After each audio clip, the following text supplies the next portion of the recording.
and it was so funny because he was well known, but nobody knew his name. Wow. He sold candy at school.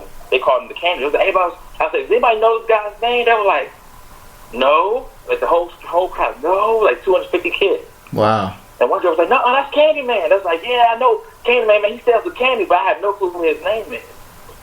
But it was so funny because he was like, yeah, man, I've been selling candy all 4 years. I'm a senior this year. I've been selling candy to everybody. I get candy from Mom from Sam's Club. I sell it to my friends and everybody. And everybody knows to come get it from me. Teachers buy it from me.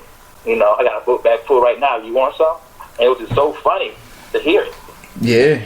Because then he started doing T-shirts, and he was a dope kid. It was so random to pick him, and he'd be, you know, such a successful high school student. It was amazing. That's what's up, man. That's what's up. Now, I know that you have the gift of gab, and those who know you know that as well. Now, you know, were you the child that said, you know what, I can talk? Did you ever think, you know what, maybe I can do this as a living when I get older? Or, you know, you just was one of those kids like myself who just loved food and was like, you know what, maybe I'll start a restaurant one day when I get older. Like, what was it that you dreamed of doing as a child? Nah, my dreams as a kid was a little different.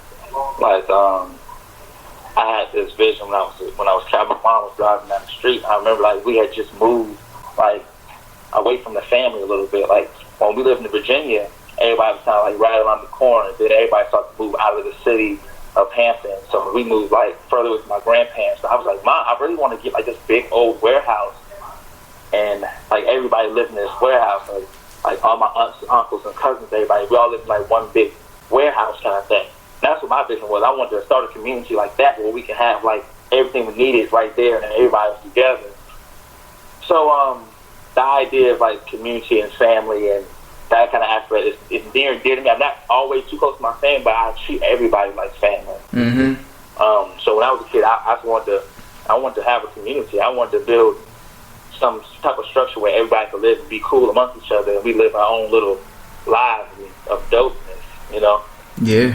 But the restaurant thing, that just came from like being exposed to it, you know, being exposed to it and being able to be around different people every day and, you know, have fun. Like, restaurant industry is so fun. It's so interesting. It's hard work, but in it, it's fun, and you're meeting people and you're eating food. What's wrong with that, you know? Yeah. You also asked about my speaking. You asked about my speaking. It was funny because I was raised, like, as a youth, I was raised as a Jehovah's Witness. Okay. And Jehovah's Witnesses, they don't have a particular pastor. They have like, you know, brothers who volunteer to give us to speak, you know, to share the word. Sometimes it's structured, but there's part of it called talk, and then the brother shares the talk. He breaks down the Bible for a particular. It's kind of like being a pastor for a day, you know. Mm-hmm. And so I was raised in that atmosphere. So when I was like 5, 6, 7, 8, 9, 10, I was given like they have a breakout session, and I remember like writing down notes and like writing out speeches as a kid and giving speeches on the Bible as a child. Now I didn't know I was going to do that when I got older, but I was exposed to it at a young age. So my grandmother had me doing talks, and I remember they telling me, slow down, organize your thoughts, you know, pace yourself. I'm still working on that, but I think I was being trained, honestly. Yeah. Of course, that's the way God works, man. That's definitely the way God works. But yeah, the things you were doing all your life is usually the thing you're supposed to do for the rest of your life. And that's one of them. Like, I've been a real loving person. My mother tells me stories about me walking through Walmart just speaking to people, you know.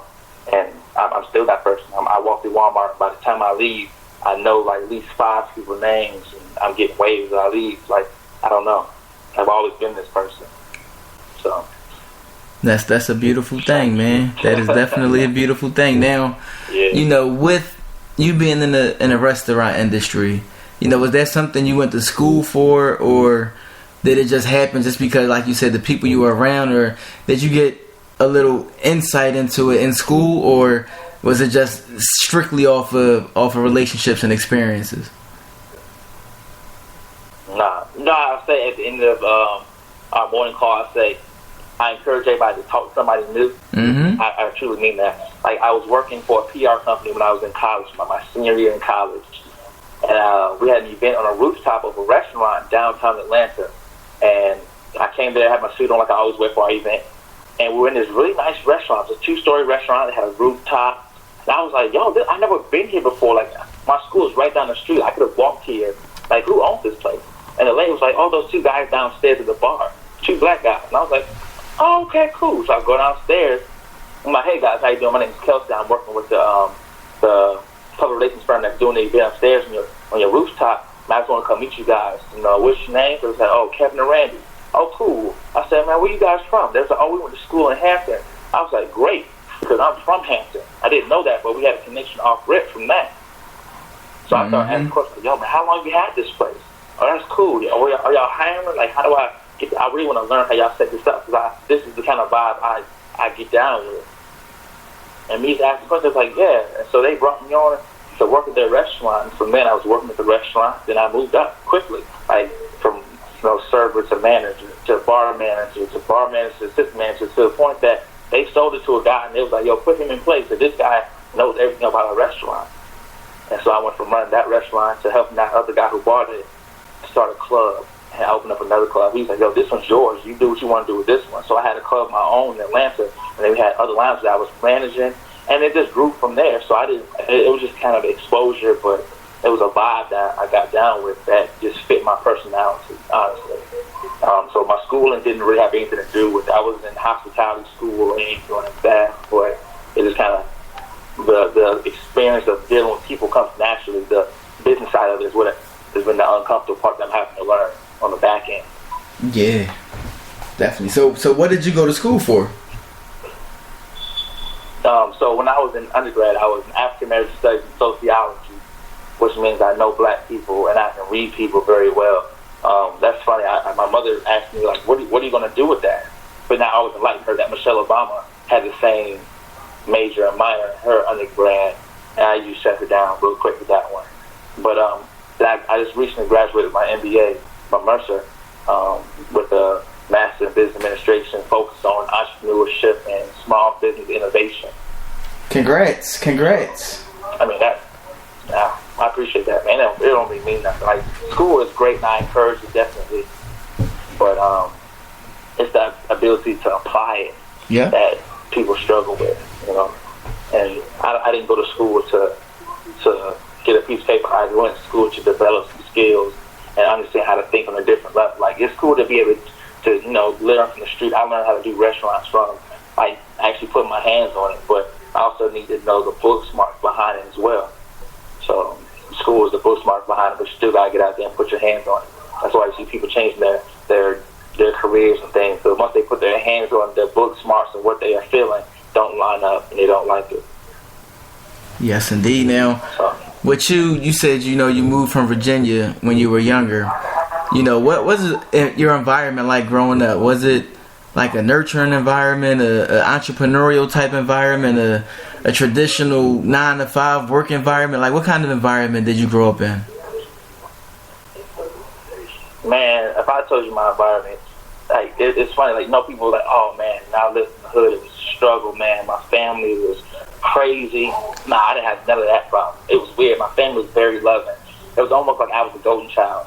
I'm the only child, and my mother and my father are the only child, but as a family, I don't know, I had a different vibe about me. Like, all my uncles and cousins and everybody were real close to me.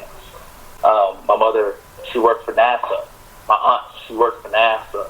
My mother, we moved here from Virginia to Atlanta. My mother was at CDC. It sounded like she was a scientist brainiac, but she just really good with people as well.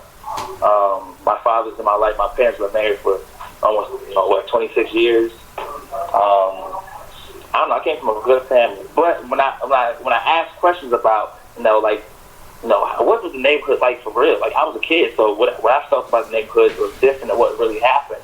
And I was like, yo, we lived in the hood. Everybody was getting shot. Like, there was a street behind my grandparents' house that was called Blood Road, not because it was gangs, but because people just got shot so often on the street. Wow. That was often covered in blood.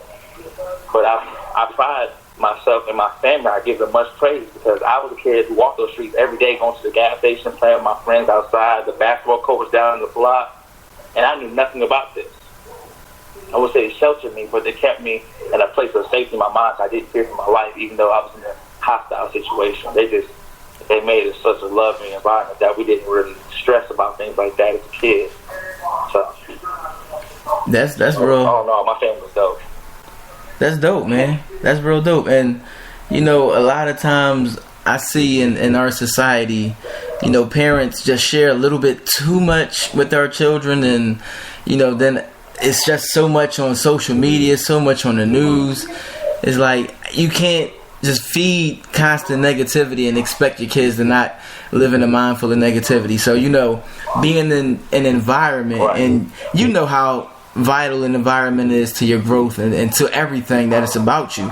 So, you know, with that, you know, how do you look at things? Because like you said, you were kind of sheltered. I was kind of sheltered too. I was like the golden child too. And, you know, I lived in a rough neighborhood as well. But I saw things, but it didn't really trigger to me that it was like really, really bad things. And so my mentality has always been like completely different from everyone else that I knew. So, you know, how did you grow up in that environment and then get to adulthood, you know, with the mindset that you have as far as what you perceive things to be and how you react to those things? Yo, honestly, like I said, I was raised different. I mean, I have this mindset that I guess I grew up with, is that, you know, when I meet people, I treat you like families. Like some people, you meet a new person and there's a sense of, you know, a trust issue, a sense of barricades and walls. Like, I don't know you, so I got to keep you at an arm's distance. I can't really let you come in. I wasn't raised like that. The reason I think I felt so safe and so comfortable because the people I was around the most were people I knew. And the people I met, my family treated them like they were part of the family. So I treated like they was part of the family, which is, you never know people's, you know, mentality or how they are, but I treat people like family off rip. It's like when you go to school, your first day of school, you start off with a 100, not a 0. You start off with a 100, and then you work your way down. So when you meet me, I give you 100, like, and I expect you to give me 100. And if you don't, then we start to gauge like how many tests you pass and my you know, quick personality assessment. But you start off at 100, so we dap up. I give you hugs. We cool. We tight. Me and you, we've been at 100 since we met, and you ain't showed me nothing else. Yes, sir. So that's the kind of mindset I operate on. Like when I meet you, we're family. That's how the restaurant is too. It's crazy when you come in. And some lady came in the other day, and she was like, "This is my first time here.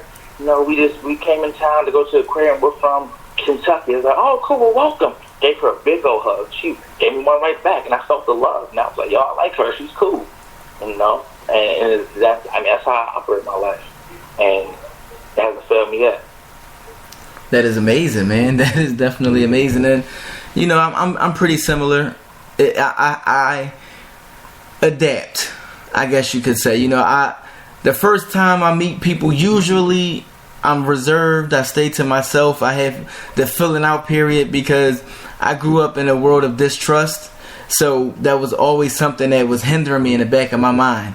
You know, like, well, I don't know this person. I want to see them, how they react, how they act, their facial expressions, their body language, all of that. I need to see all of that before I can really let you know me.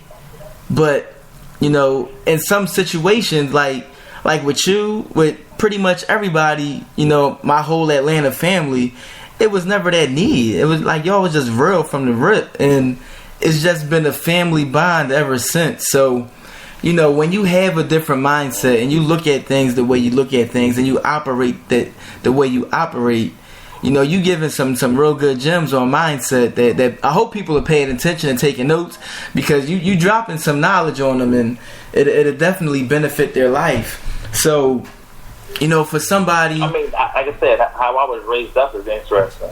Yeah. You know, like if you feel unsafe in your neighborhood, that's because you don't know who's next to you, to your left or your right, or in front of you. You know what I mean? But if I know who's on my left, who's on my right, who's in front, who's behind me, then I feel like I got my back watched.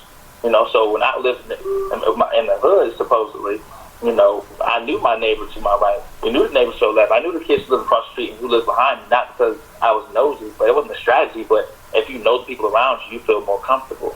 So I can operate, and I couldn't be my comfortable, cool, collected self if I walk around with a bunch of strangers. So I try to make sure I don't have no strangers. So when I was walking through London,